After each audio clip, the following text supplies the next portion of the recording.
When you're on the job, you need your tools to cut it. Hilmor's line of plastic tubing cutters can do just that. And when it's time to change the blade, it's never been easier. First, fully open the handles and remove the pivot bolt, nut,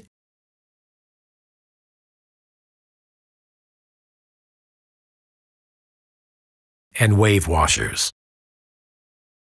Also, remove the E-clip and the blade pin. Then simply slide out the old blade and slide in the new one, using caution, as the new blade is very sharp. Then install the blade pin and attach the E-clip. Finally, insert the washer, align the blade, drop in the wave washers, screw in the pivot bolt, and tighten the nut. Get in, get out, and get on to the next job. It's time to retool and conquer with Hilmor's plastic tubing cutters.